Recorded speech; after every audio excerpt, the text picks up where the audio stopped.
Fala pessoal, sejam muito bem-vindos, sejam muito bem-vindas a mais um Sellers Cast, né? Para quem está chegando aqui pela primeira vez, meu nome é César, me chamo César Duro, sou CEO e fundador da Sellers, né? E hoje eu estou aqui com mais uma grande especialista sobre o assunto. A gente vai falar sobre trade, sobre canais, sobre inovação, sobre transformação do shopper. Então assim, o cara não perde, né? E antes de apresentar a minha convidada especial aqui, já vou dar os recados paroquiais, então, para quem está nos olhando aí no YouTube, né, te inscreve no canal, ativa o sininho aí para não perder nenhum conteúdo aí, que o conteúdo está de extrema qualidade, comenta, compartilha, né, e não te preocupe em comentar, se for algum comentário de crítica construtiva, fica à vontade, elogio também a gente aceita, né, e não esquece de compartilhar com quem também possa, na tua visão, aproveitar esse conteúdo. Aí para quem está também nos canais de streaming aí, Spotify, Deezer, Apple Podcast também,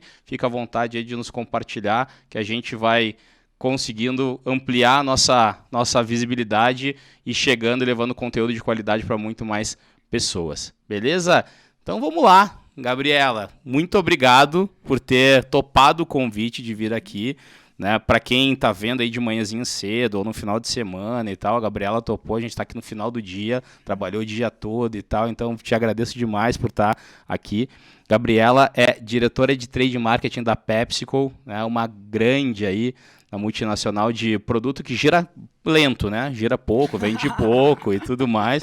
Deve ser bem tranquilo trabalhar lá, né? Tô brincando, né, gente? PepsiCo tem uma das linhas de maior giro aí do mercado, volume, tem pulso na veia, tem uma série de estratégias aí bem legais que a gente vai falar. Mas assim, Gabriela, eu queria que tu te apresentasse para todo mundo, para que as pessoas te conheçam, enfim. Vamos lá. Vamos lá. Então, primeiro de tudo, obrigada pelo convite. Para mim é um prazer estar aqui, ainda mais falando desse assunto que eu amo de paixão. Eu sou uma apaixonada por trade marketing. Acho que trade marketing é um tema que tem sempre muito conteúdo, muita atualização e realmente é super gostoso e gratificante falar sobre isso e tá no meu DNA, tá no meu dia a dia. Estou há 15 anos aí trabalhando com isso, então para mim é muito bacana falar sobre, trocar ideias sobre e estar sempre aí movimentando um pouco, que eu acho que é muito importante esse contato externo também, né? Bom, falando um pouquinho da minha trajetória, eu comecei como estagiária de trade marketing. Então, legal, comecei, cara, né, sem nem saber. Porque você, quando é estagiário, você não sabe o que é trade marketing. Você acha que é meio que marketing e tal. Quando você senta na cadeira, você fala, não é bem marketing. Mas ali eu já gostei bastante. Aí depois eu tive uma passada em marketing, então eu fiquei 3 anos em marketing, mas aí mais de um bem de consumo de luxo. E aí eu quis voltar para essa loucura de bem de consumo de massa e eu fui para a Unilever, fiquei 6 anos na Unilever em trade marketing, aí rodei muitas cadeiras dentro de trade, porque isso também é uma coisa muito bacana do trade, ele te possibilita, né, andar e permear por vários departamentos diferentes, várias áreas diferentes, ainda dentro do trade. Então, passei por Catman, passei por a parte toda de inteligência, de shopper, de toda planos de excelência, né? Tudo que a gente faz, canal, categoria, bastante coisa assim.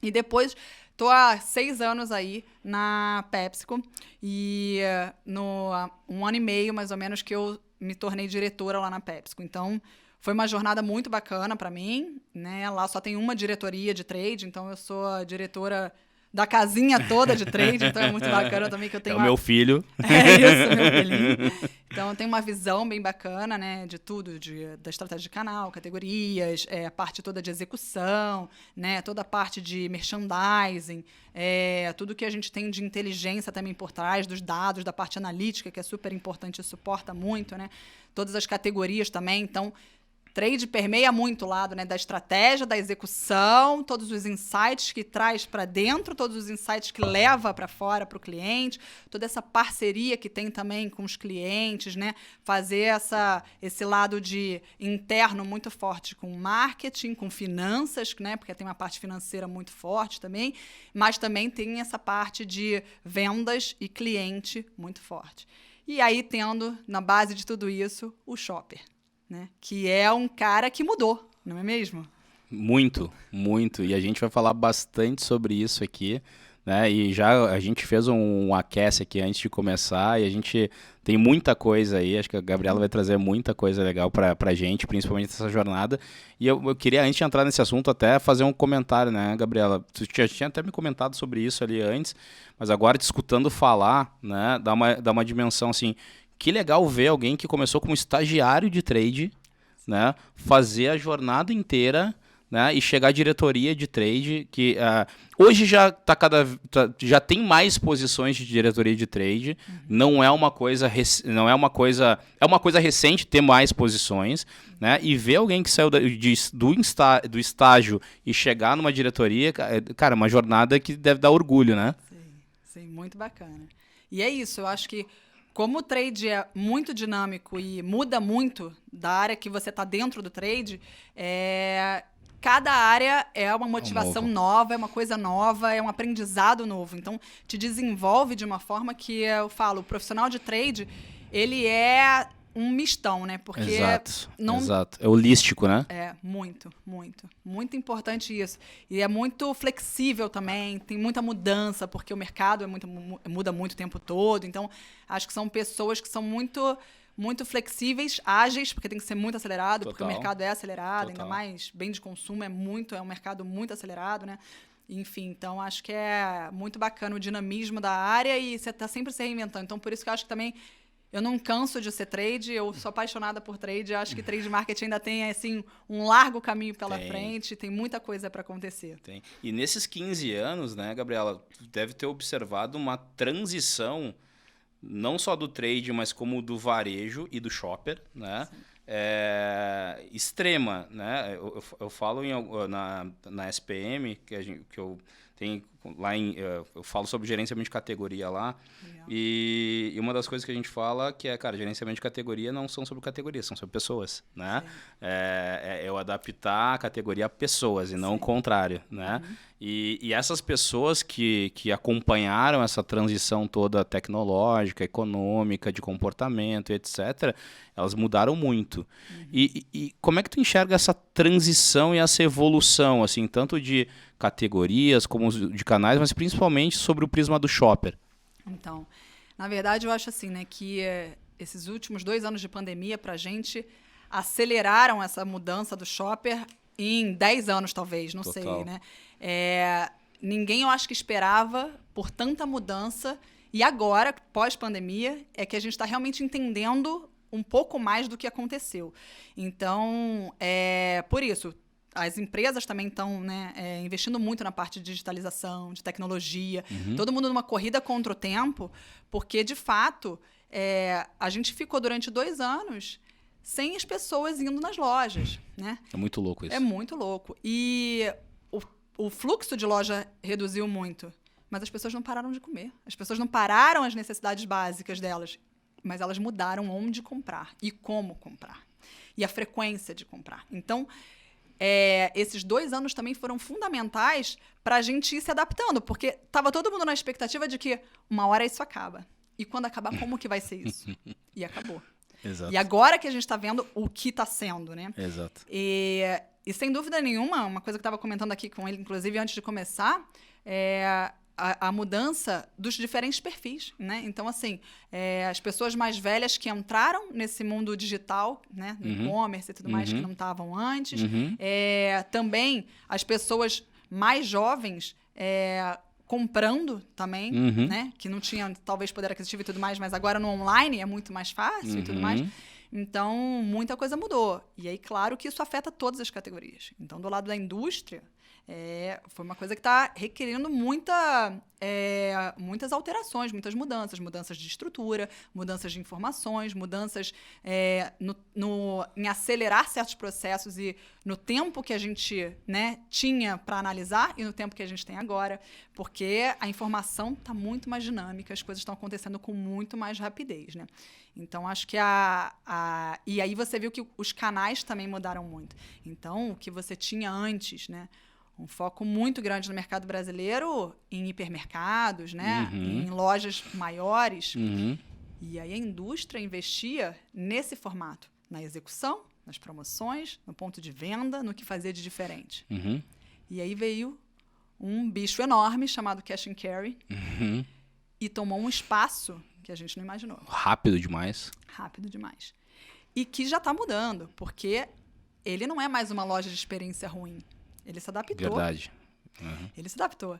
Então, materiais diferentes, amadeirados, comunicação diferente, Iluminação. piso branco, iluminação, é outro bicho. É. Não é o cash de 2 Não, anos atrás, não. pré-pandemia. né? Aquele de redução de custo. Exato, que era só preço. É. Acabou isso. É. Então, os canais mudaram, o shopper mudou, a indústria também está mudando. Os produtos que a gente oferece mudaram, a forma como a gente oferece mudaram. E as nossas parcerias também com varejo, com os nossos parceiros de distribuidores, com os nossos pequenos varejistas também mudaram. A indústria teve um papel fundamental, inclusive, na ajuda desse pequeno varejo para não quebrar no momento de pandemia. Perfeito. E colaborou muito para acelerar a jornada de digitalização também desse pequeno varejo. Perfeito. Então, acho que tem, assim, toda a cadeia integrando esse lado de digitalização, mas a partir de uma mudança muito forte do shopper. Né? Então, ele continua sendo para a gente... Eu falo, trade, se não entender o que o shopper está fazendo, onde está fazendo e como está fazendo, não é nada. E ainda tem um agravante. As regiões do Brasil. Que é um continente, a gente sempre fala isso, mas quem vai para o campo, né, Gabriela, que atesta isso na prática, né? A gente fala, o Brasil são vários Brasis. Cara, mas só entende isso quando tu tá lá olhando, né? É isso. E, assim, o papel dos canais nos diferentes locais. Então, a gente tem nas capitais também já uma migração para certos formatos que não estão desenvolvidos no interior. Uhum. Né? Mas mesmo assim, o formato cash, por exemplo, ele começou a crescer muito nos clientes mais regionais, nos clientes do interior. Todo mundo apostando muito forte nessa mudança para um atacarejo, para um atacado, para um cash e tudo mais. Né? Então, também, a realidade é que no Brasil a gente tem alguns polos que ditam um pouco mais as tendências e é uma questão de tempo até o resto se adaptar. Perfeito. É claro que permeia poder aquisitivo, toda uma questão social e tudo mais, mas, de fato, tem coisas que começam mais fortes em determinadas regiões. E São Paulo é uma região que é polo disso, né? Até pela questão de poder aquisitivo e tudo mais das pessoas. Em outras regiões, menos. Então, por exemplo, para cá, para São Paulo capital, a conveniência de fazer uma compra online ainda é muito forte. No interior, o tempo de deslocamento não é um grande issue, não é um grande problema. Então, muitas pessoas voltaram com essa história de retorno da pandemia, né? De acabar a pandemia, retornaram para o ponto de venda para fazer suas compras lá, né? E aí, outra tendência muito bacana e muito grande foi justamente o investimento nessas lojas menores, mais de conveniência, mais que você entra, pega e vai embora. Onde também começaram a se adaptar para ter self-checkout, para ter outras tecnologias, para ter outro formato também, inclusive de atendimento. E eu não sei se também você viu, outro dia saiu uma matéria sobre isso, que era essas lojas menores, o quanto que elas começaram a tanto investir nesse lado mais de digitalização, em sistemas também mais modernos, em coisas mais de inteligência, de entendimento do shopper, quanto também no sortimento. Então, para a gente da indústria, também mudou um pouco a forma de operar, né? Esse pequeno varejo, porque o sortimento lá não é mais só o sortimento básico. Porque começou a ser, para muita gente, para muito shopper, o ponto onde ele está indo pessoalmente. Ele não está indo mais nos grandes, trocou para ir mais nos pequenos para fazer uma compra um pouco mais rápida. Então, categorias que são mais de impulso, categorias que são mais assim de indulgência, exatamente. Começaram também a se modificar nesse sentido. Então, assim, eu acho que a mudança do comportamento do shopper acarretou uma mudança numa cadeia bem forte, todo mundo se adaptando, né? E buscando as melhores estratégias para atender esse novo shopper, né? A gente já fala há muito tempo, né? Se comenta há muito tempo sobre o phygital, né? Há muito tempo se fala sobre isso e até agora tu falando me veio uma lembrança. Em 2018, né? Teve o último Le Salon Popeye, né? Em que acontecia em Paris a cada 2 anos e tal. E eu tive a oportunidade de ir para lá E, inclusive, a gente fez uma série de conteúdos lá na época, entrevistou especialistas da Europa sobre fidget e tal, e foi quase que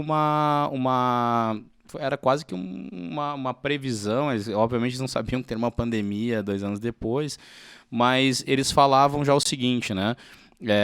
O varejo físico, ele vai precisar sofisticar o seu serviço, ele vai precisar digitalizar, mas ele vai ter que entender que o digitalizar não é o digitalizar pelo digitalizar. É o digitalizar para entregar uma experiência nova para o shopper. Né? Isso todos eles falavam, que era o varejo que tende a ter risco é o varejo que ele está muito no transacional. Que ele não entendeu as nuances, que ele não entendeu o ponto da categoria, que ele não entendeu qual é o mix que tem que estar ali, como tem que estar ali, qual é a comunicação que ele está ali para gerar uma experiência nova, porque hoje a competição que a gente tem é por tempo, né? Por que eu vou naquela loja? Por que eu não vou naquela outra? O ponto de decisão é esse. E como tu falou, em 2 anos, na verdade, aceleraram 10 ou 15. Né?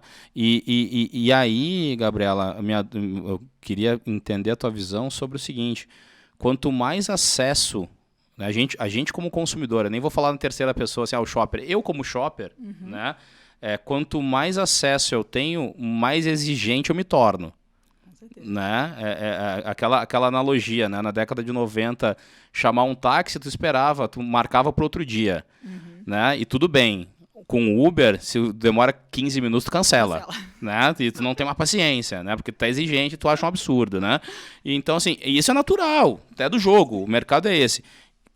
Como é que vai ser fazer trade com um consumidor com cada vez mais acesso, com cada vez mais as coisas, a decisão a curto prazo? Como é que eu vou conseguir atender a expectativa desse cara? Eu acho que é ótima pergunta. Eu acho que vai ser fundamental a inteligência por trás disso. E aí a inteligência não tem como, são dados, mas não é só o dado, é a análise, né? Porque hoje também a gente tem acesso a muitos dados. Mas não é dado só, é a inteligência. São os insights que eles trazem, são coisas que você captura com eles, né? E aí eu acho que tem um lado, né, de dentro nosso, né, principalmente da indústria, de shopper insights mesmo, de como que a gente captura todas essas oportunidades, todas essas coisas, de acordo com os seus produtos ou com categorias você atua e tudo mais, muito de braço dado com o time de gerenciamento por categoria. Porque é quem vai ditar ali qual é o sortimento correto para o lugar correto, com o preço correto, né, qual espaço né, de facing que tem que ter daquela gôndola, dentro daquele espaço, dentro da loja. Hoje, o gerenciamento por categoria não é mais a gôndola só, ponto natural. Não é. É o 360 da loja. Perfeito. Já mudou também o conceito. Eu também, há 15 anos atrás, a minha monografia, meu TCC da faculdade foi sobre Catchman, sobre gerenciamento por categoria. Que legal. E aí, quando eu passei um tempo em marketing, quando eu voltei para parte de trade marketing, eu voltei em Catchman, em gerenciamento por categoria, podendo aplicar um pouco do que eu tinha estudado, né? Mas que naquela época já existia, né? O Walmart, eu acho que foi um grande fundador, uma grande fortaleza lá dos Estados Unidos, inclusive, veio. Então, as também indústrias americanas que estavam sediadas no Brasil foram as primeiras a entrar nessa história e até a passar por esse processo de que era uma parceria e uma construção. Então, naquela época também, só os grandes clientes que já tinham um pouco mais esse mindset e estrutura que acreditavam e botavam na mão da indústria, toma aqui para você gerenciar a minha categoria, né? E trazer esse valor. Hoje, já é entendido por todos os varejistas isso. Inclusive, hoje, o pequeno varejo pede uma ajuda em relação a isso. Então, eu acho que sobre essa pergunta, como é que a gente vai entender né, o comportamento e vai endereçar, são dados e informações e junto com essa parceria né, que a gente precisa firmar muito forte com esses varejistas, com esses grandes clientes que a gente tem, que na verdade são as nossas vitrines, né? É onde acontece. Onde acontece, então, se eles entendem os insights que você está levando, se eles entendem que aquilo ali gera mais, aumenta o giro da categoria, aumenta o sell-out, o ticket médio aumenta, a forma como você leva essas mensagens para eles, né? Enfim, a digitalização ajuda muito a gente a ganhar tempo, né? Sim. Muito tempo para colher tudo isso. Mas, de novo, não são só as informações. É toda a análise que está por trás, é todo o insight que você traz, é toda a inteligência que está por trás, que eu acho que vai fazer a gente cada vez mais entender esse shopper e cada vez mais endereçar real time as necessidades deles. Né? Porque eu acho que é isso. O que a gente ganhou agora, que a gente comentou, né? Em 2 anos, esses 10, 15 anos de digitalização, vão ajudar a gente também a tomar decisões mais rápidas, a acelerar mais esse processo. Talvez, né? Mais precisas, com certeza.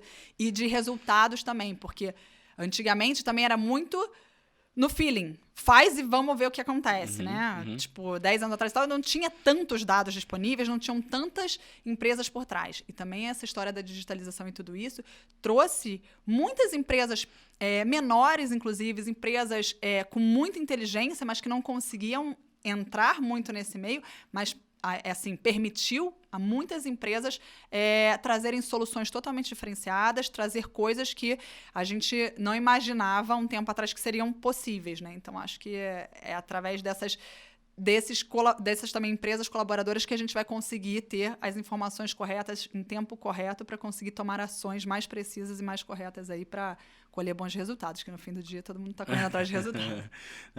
Assim, eu tô muito alinhado contigo, assim, eu concordo plenamente e aí o desafio, né, Gabriela, é que hoje em dia, como tu falou, um tempo atrás a gente tinha, não vou chamar de escassez de informação, existia informação, mas talvez mais parcial, algumas coisas se tinham, outras coisas não se tinham e tal, e a gente tentava fazer alguma coisa com aquilo e tal, e hoje deu um boom, né, só que hoje a gente tem um excesso de informação, né? E talvez o desafio, né, seja como organizar esse negócio e gerar coisas precisas. Tem até uma fala do Pedro, que teve num outro episódio aqui com a gente, que eu acho genial, que ele falou assim, cara, na inovação e tudo mais, a gente tem um paradoxo que é o seguinte, eu tenho um banco de dados ou um bando de dados? O que eu tenho lá? Né? Porque se eu não organizo isso, eu só tenho dado e não tenho, o que tu comentou, inteligência. Né? Para quem está entrando aqui, que talvez esteja começando no trade, ou esteja numa empresa que está começando com o trade, o que tu sugere assim, de visão de como organizar esse cenário? Como poder não cair na armadilha de ter muito dado e não aplicar inteligência? Como aplicar inteligência na tua visão? O que olhar primeiro? O que é mais importante? Enfim, como é que tu entende que para quem está nos assistindo, que é um pontapé de organizar e gerar inteligência através do dado? Tá. Boa pergunta. Na verdade, assim, acho que tudo depende um pouco de o que você tem por trás também de investimento em relação a esses dados. Claro. Se você tem só a parte de dados internos ou dados que, né, são seus mesmos de vendas ou tudo mais, você tem uma base limitada em relação a isso. Então, Perfeito. como que você clusteriza, né? Primeiro, assim, se é por canal, se é por categoria, se é por... Então, separar os dados em alguns grupos de dados para ver como que você vai aproveitar melhor as informações, eu acho que é um primeiro começo, né? E depois eu gosto muito dessa história de ter uma visão externa. Então, se você tem como comprar um dado externo, mesmo às vezes você não tem como ter todos os meses o dado externo. Sim. Mas compra um one shot, compra algum tipo de visão externa. Você tem que entender muito bem dos seus concorrentes. E você tem que entender muito bem de como está você também se posicionando no mercado sob uma ótica externa. Então, não é só sobre a sua ótica de venda, mas a tua ótica de giro, a sua ótica de o que está acontecendo no ponto de venda versus também os seus concorrentes. Porque não adianta assim, esse ano, nossa, as nossas vendas cresceram 20%. Tudo bem, mas a categoria cresceu 50%. Exato. Tu não aproveitou a categoria. Mas se Exato. tá só com dado interno, você tá olhando que seus 20, foi melhor do que o ano anterior, tá joia.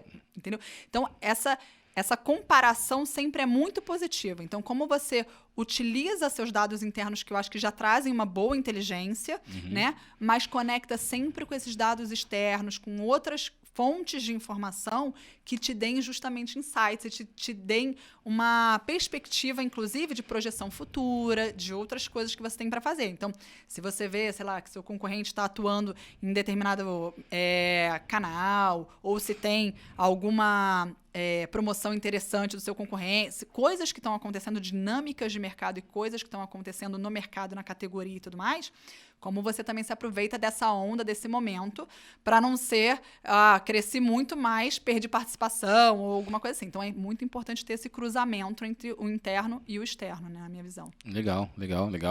Bom, e, cara, assim, esses assuntos, assim, a gente pode ir, sei lá quanto tempo nesse negócio, ainda mais para quem veio de gerenciamento de categoria, vai entrar em método de cálculo, meu Deus, vamos longe.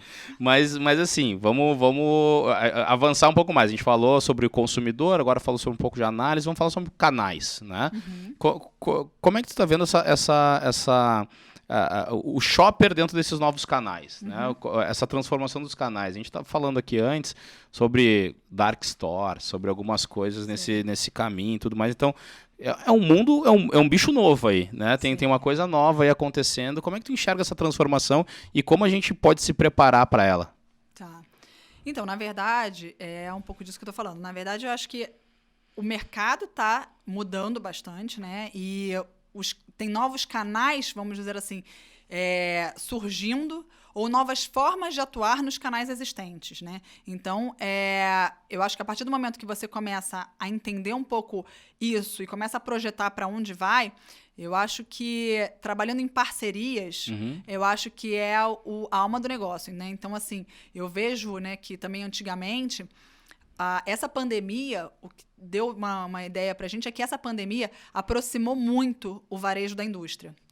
Então, o nível de colaboração ficou muito maior. O entendimento de que juntos somos mais fortes, alguma coisa nesse sentido, né, de trabalho conjunto é muito grande. Então, acho que é uma retroalimentação, né? A partir do momento que você consegue trafegar dentro desses parceiros e esses parceiros te ajudam no entendimento de algumas coisas, para onde vão também, para onde eles estão indo, que movimentos que eles estão fazendo, e você consegue ajudar eles a fazer esses movimentos também, você consegue ajudar eles a chegar aonde eles também estão almejando, vira uma coisa daquilo que a gente sempre fala, né, que a gente lê no marketing, que é relação ganha-ganha. Eu acho que vira relacional. Total, sabe? E eu acho que aproximou muito mesmo, assim. Eu acho que fisicamente a gente estava mais longe, digamos assim, durante a pandemia, mas quando voltou numa sensação de vamos nos ajudar, porque a gente precisa agora se reinventar, né? Então, acho que foi uma parceria muito grande, que permeia de novo, né, o comportamento do shopper. Então, acho que juntos, entendendo esse comportamento desse shopper, os dois estão se adequando para evoluir juntos nessa jornada. Mas eu acredito muito que a parceria entre varejo e indústria está sendo fundamental aí também para poder fazer essas mudanças acontecerem, né? Sabe que tu falando agora sobre colaboração, né? Eu saí da indústria, né? E eu já comentei isso em outros episódios. Assim, eu saí da indústria e fui para tecnologia, para esse mundo de startup e tal, que é uma outra indústria, né? Que pensa de um outro jeito, que tem algumas questões de outro jeito e tal. E a indústria, o varejo, a gente sempre soube que precisava ser colaborativo, mas não conseguia ser, né? E quando a gente está em tecnologia, já tem essa cultura da colaboração muito mais ativa, né? Tem até o conceito de give back, né? Olha, eu aprendi isso, conquistei isso e agora eu quero mentorar, disseminar e etc, né? Que acaba fazendo com que a própria indústria de tecnologia expanda. Né? Que é muito silício, né? Muito silício. É o conceito. Um do outro ali, exato, trocando. As startups trocando e todo mundo evoluindo junto. Exato, né? Não tem aquela visão tanto da concorrência, né? Porque é o meu, é o teu e tal. E quando a gente tá lá no gerenciamento de categoria, a gente sempre sonhava com isso, né? Tipo assim, cara, não, mas vamos lá, cara, a gente tem lá, não sei se tu vai lembrar, eu sou meio visual, assim, tem uma pirâmide invertida de conhecimento. Né? Tem uma pirâmide invertida que era o seguinte, o fornecedor, a indústria, ela entende muito da categoria, né? Muito de produto, e pouco de venda no detalhe. Né? Já o varejo era o inverso, muito venda no detalhe, pouco de categoria. Porque é impossível o cara dominar tecnicamente a categoria, tendo centenas, milhares de categorias. Exato. E a colaboração, então, faz isso acontecer. E hoje, assim, o que tu enxerga nessa visão de colaboração, que como esse jogo está mudando? Porque ao colaborar, a gente entende que agora a gente está junto prestando um serviço para o shopper. Sim. Né? O conceito é um pouco desse. Né? Essa colaboração, deixa eu recapitular a pergunta.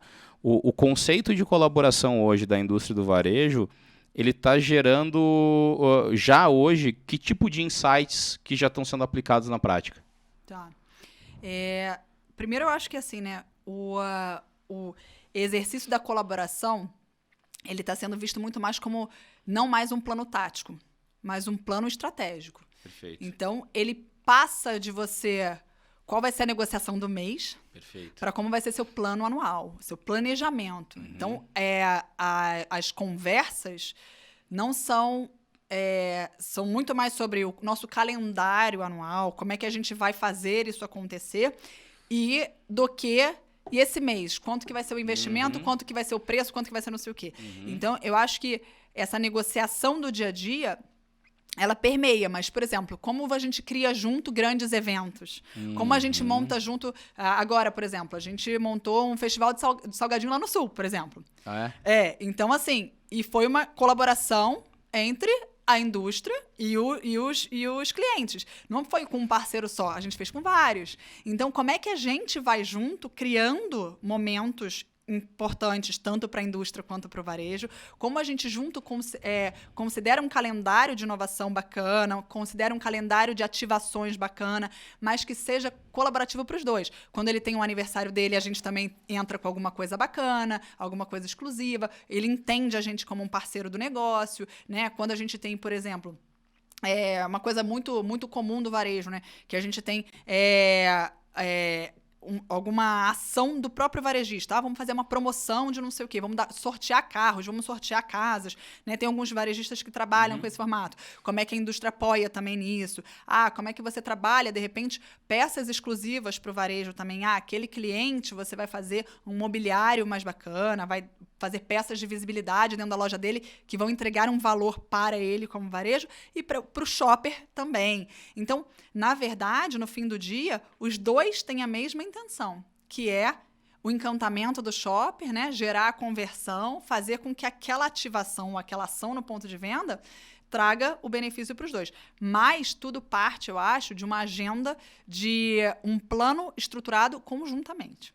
Então, onde cada um abertamente, agora, né, numa relação muito mais transparente, cada um conta para onde está indo, quais são seus desafios, quais são os seus grandes objetivos, e juntos pensam quais são os planos que vão fazer sentido para um e para o outro. Então, acho que essa agenda de colaboração se fortaleceu muito desse período pós-pandemia, sabe? Essa é muito mais, é quase uma difusão do JBP, né, como uma cultura central, né? E digamos que assim, o JBP, né, para quem está nos acompanhando aqui, que é um plano conjunto de negócios, né, um Joint Business Plan, essa visão, né, de fazer um planejamento, de ser transparente, né, é quase como se fosse assim, antes a gente era amigo ou namorava e agora a gente vai dividir uma vida junto, quais são os nossos objetivos, né, vamos alinhar, porque agora nosso relacionamento ficou sério, né, para onde a gente está indo, o que a gente quer construir nessa relação e tal, enfim, e aí já começa a ter uma transformação também sobre a transparência, que foi o ponto que tu trouxe, né? Até bem pouco tempo atrás, o dado ele era uma coisa meio assim, não, mas não vou te falar minha margem, não, mas como assim? Não vou te dar um número. E hoje o dado já se tornou de fato uma commodity e que faz com que a gente possa aplicar esse tipo de inteligência e transformar os negócios. É mais ou menos por aí? Bem por aí. E eu acho que o que acontece? O varejo abriu muito mais as portas para dar esses dados, essas informações para a indústria. Então, você vê que antigamente a gente tinha pouquíssimos varejistas que eram... Lidos, e que, enfim, forneciam, né, os dados. Isso. Hoje em dia, não, muito mais, porque eles entenderam que a indústria, por ter justamente esse conhecimento da pirâmide muito específico da categoria, ela pode colaborar e ainda ser mais assertiva olhando especificamente aquele cliente. Porque muitas vezes tem clientes da mesma região, mas a tua estratégia como gerenciamento por categoria é diferente, a sua estratégia comercial é diferente, porque o shopper ali é diferente. Então, de novo, tudo permeia o comportamento desse shopper, que reflete, obviamente, nas vendas, que reflete, obviamente, no sortimento, que reflete, obviamente, no preço. Na experiência. Então, na experiência. Então, tá tudo muito conectado. Então, eu acho que eles também, né, o varejo entendeu que essa dinâmica era muito positiva e começou a ver resultados disso, né? Então, acho que a indústria foi muito importante, principalmente ao iniciar todo esse procedimento de gerenciamento por categoria, que foi da onde surgiram os primeiros insights e as primeiras coisas de que a parceria realmente trazia um resultado bem superior a quem não era parceiro. Então, acho que esse mindset, depois agora, nesse momento que a gente viveu de pandemia, onde as pessoas se viram como pessoas, né? Saiu um pouco essa relação, porque né, era gente literalmente morrendo, né? Era gente passando necessidade. Então, a gente se viu numa situação onde ou a indústria e o varejo colaboravam, né, com tudo e com todos, e começaram a colaborar mais entre si também, ou todo mundo ia afundar. A real era um pouco essa também, né? Então, acho que todo mundo passou por uma situação que foi, inclusive, um pouco pessoal. Eu acho que mudou a relação das pessoas pessoalmente, sabe? E eu acho que isso refletiu, obviamente, na negociação, né? Então, a empatia que isso gerou, tudo isso, acho que trouxe também essa empatia para o negócio. Trouxe um pouco mais de transparência, um pouco mais de parceria, um pouco mais de relação e relacionamento entre indústria e varejo. Essa visão é bem legal, assim, acho que eu nunca tinha refletido a respeito dessa ótica, assim, de fato, né? A gente passou por uma etapa, né, da sociedade que a gente, quem não era tão ligado às causas humanas, acabou virando. A gente sentiu necessidade de estar perto, né? A gente fala assim, o varejo físico ele vai morrer. Cara, acho que ficou atestado que não, porque assim, a gente estava desesperado para sair de casa. Sim. A gente queria ir no supermercado, né? Tipo, tá, tudo bem, eu vou botar máscara, luva, capacete, óculos, mas eu quero ir, eu vou lá, porque a gente precisa desse contato humano. E de fato, assim, eu não tinha feito essa aplicação e é real, né? As relações, elas mudaram. Né? As relações, elas são muito mais humanas e talvez sejam mais transparentes, mais diretas, menos... Legal, bem legal. Não, e um lado também muito colaborativo, de novo, né, da indústria, de todas as indústrias e das grandes, principalmente de bem de consumo, que daí eu tenho mais propriedade, inclusive, para falar, com os pequenos varejos. Então, formou-se uma associação entre essas grandes indústrias, onde indústrias concorrentes estavam juntas pela causa. Sensacional. E isso foi muito bacana, porque foi uma forma da gente ajudar o pequeno varejo a não quebrar. Sensacional. Ele é um braço fundamental para a gente e é um mega parceiro. E também isso aproximou essa relação desses pequenos com a grande, porque também começaram a entender que não é só um dado comercial nosso, né, da indústria. Eles realmente são parceiros nossos. A gente tem uma preocupação por trás deles muito grande. E aí também é onde eu te comentei, né, que também grandes investidores, que são os distribuidores, que têm aí um polo de distribuição enorme, né, e conseguem ajudar muito esses pequenos também. Eles também entraram muito nessa ajuda de como a gente colabora, incentiva, investe na digitalização, como a gente muda prazos de pagamento, como a gente flexibiliza certas políticas para eles não quebrarem. Enfim, então teve muita colaboração também entre as indústrias. Então, assim, não foi exatamente por causa disso, mas acabou sendo isso. Por exemplo, a gente fez uma parceria de produto com Hellmann's, né? A gente fez uma Ruffles que era com maionese Hellmann's, que era Unilever. E a gente lançou o produto. E é um produto que é meio a meio.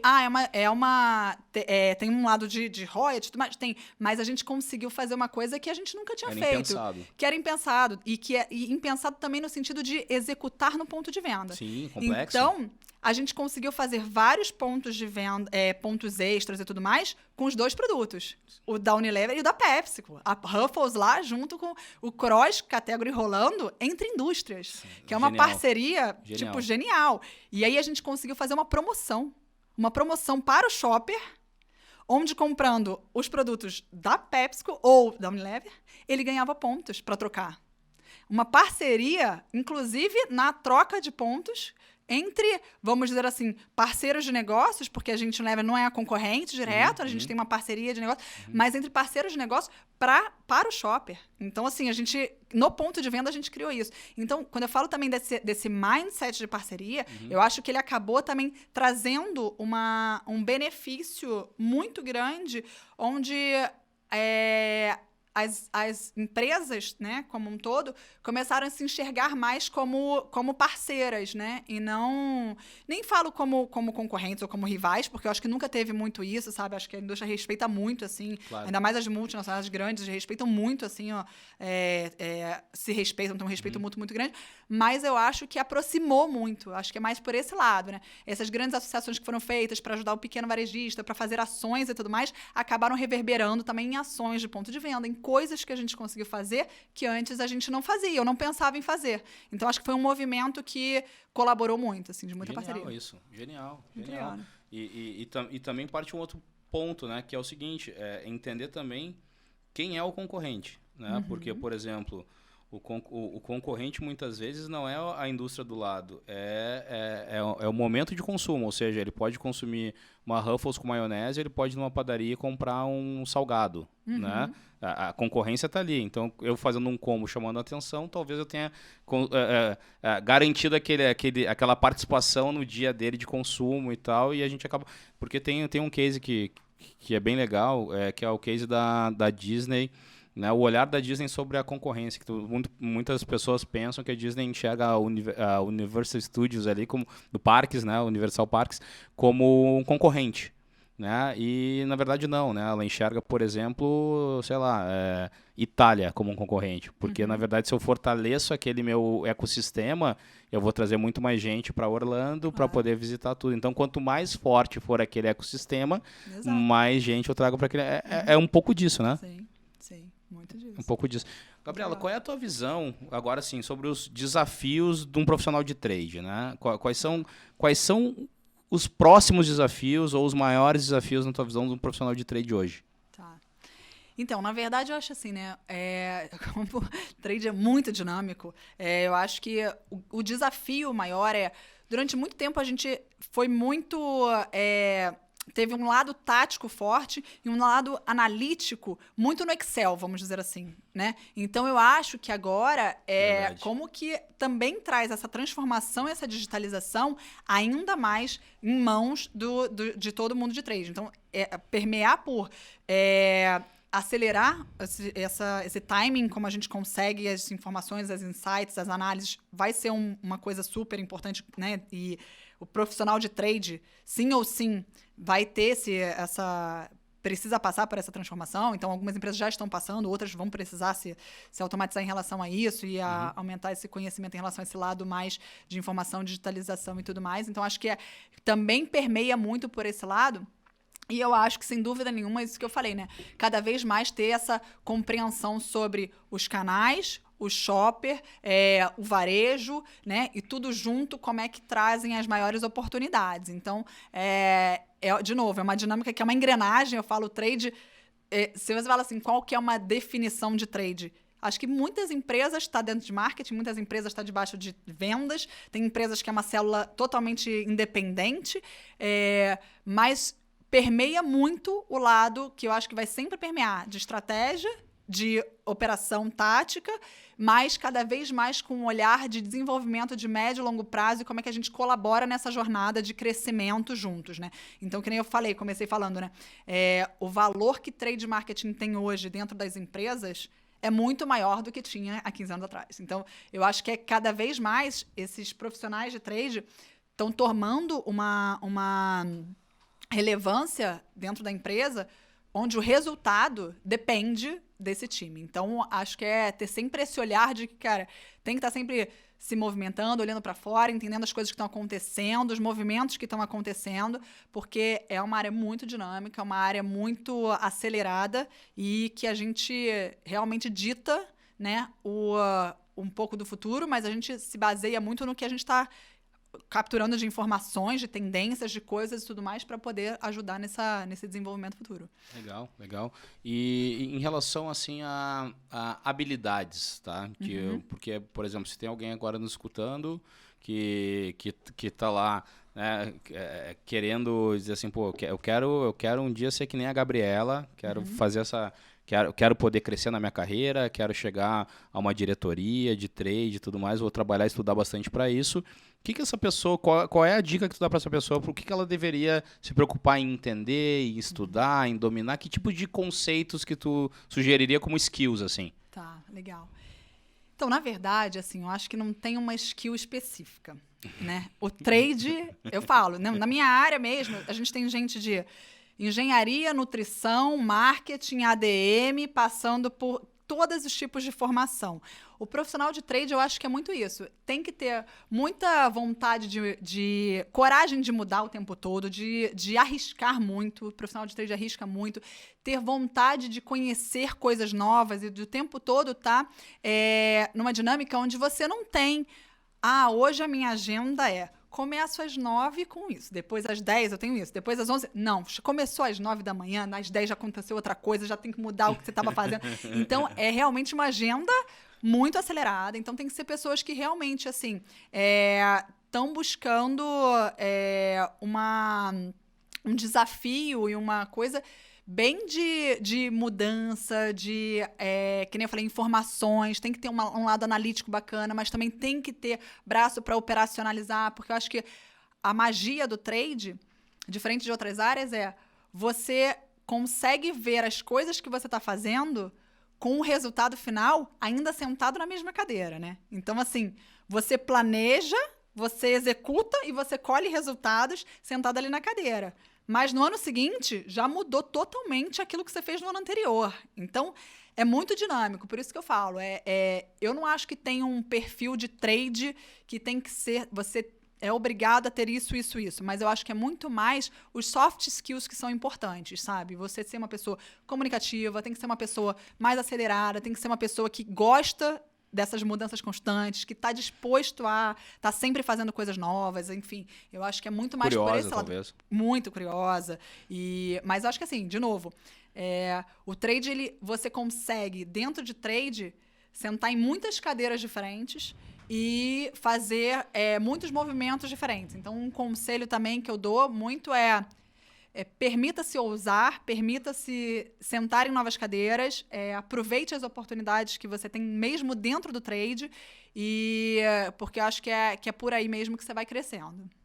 E em relação a... Eu acho uma curiosidade, assim... E como lidar... Eu vejo muita gente hoje que cai no trade e às vezes não fazem... até por medo ou por uma questão cultural de ter medo de errar. Né? Como é que é visto o erro dentro de um processo de implantação de trade na tua visão? Porque o que acontece? Muitas vezes, para ter esse perfil, para ser dinâmico, para ser curioso, para executar e etc., a pessoa ela também tem que ter um planejamento a ponto de entender o processo, identificar erros e fazer correções. É quase como se fosse um eterno PDCA. Sim, né? Sim. Hoje, dentro não falar da cultura da empresa, mas da tua cultura como liderança. Como é que tu enxerga esse processo de tentativa e erro? Como é que tu enxerga esse... se pudesse falar para as pessoas de trade, como lidar às vezes até com essa frustração, porque o trade passa por isso, né? De tentar alguma coisa e não dá certo, e às vezes a gente tem medo até de expor que não deu certo, a gente só fala do case, mas não fala do case de fracasso. Como é que tu enxerga isso? Porque isso faz parte da inovação também. Claro. Eu acho que trade é tentativa e erro o tempo todo, né? Então, assim, você vai acertando conforme as coisas que você vai fazendo. E eu acho muitas vezes que, assim, o feito é melhor que o perfeito. Então, cara... Essa é um mantra. É um mantra. Tipo, se joga, vai ter hora que você vai errar sim, você vai aprender com seus erros e no próximo com certeza vai ser melhor do que foi o anterior. Vão ter momentos em que você vai se frustrar, mas vão ter muito mais momentos onde você vai ficar orgulhoso e feliz das suas realizações, sabe? Então, acho que de novo, o shopper é muito dinâmico. Total. Então... Tem horas que, por exemplo, se você parar para pensar, a gente toma decisões, né, no dia a dia de trade que se a gente... que há 5 anos atrás, se tivesse tomado, teria sido erradas. Mas hoje fazem todo sentido. Então, também o errar e acertar faz parte de uma coisa do timing que você está acertando, que você está errando, as coisas que estão acontecendo, como está o mundo em volta. Então, muitas vezes, fazer uma coisa também que aconteceu do passado pode agora fazer todo sentido de fazer. Então, não tenha medo de errar, não tenha medo de se expor, não tenha medo de fazer as coisas. Eu falo, eu prefiro segurar do que ter que empurrar. Então vai, se joga, faz as coisas e depois a gente dá um jeito, a gente conserta, a gente, né, faz o negócio entrar nos eixos e tudo mais. Mas não acho que é um problema. Ao contrário, eu acho que, inclusive, muitas das coisas que a gente acerta foram a partir de pilotos em que a gente teve medo de errar, mas a gente apostou.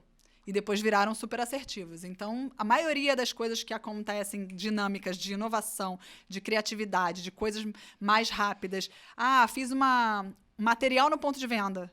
Ele funcionou ou ele não funcionou? Uhum.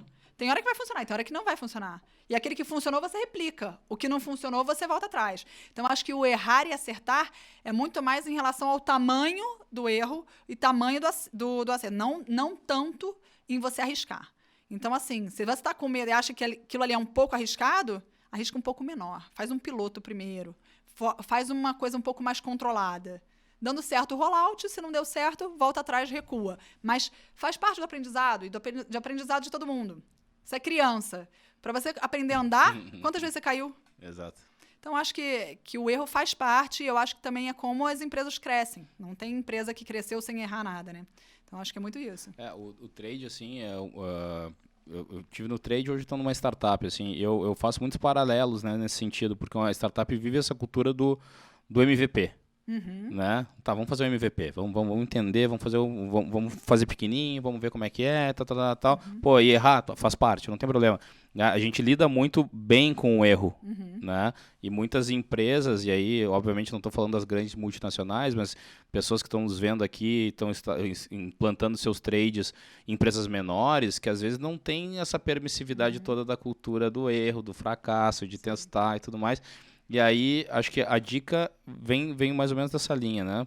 Para começar a implantar algum trade, um processo, começa pequenininho, né? Sim. Começa pequenininho, é um projeto pequenininho, é um pouco da visão de GC também, né? Sim, claro. Faz um piloto, rollout. Exato, faz um piloto, vê o resultado, mensurou, deu certo, faz um rollout e tal.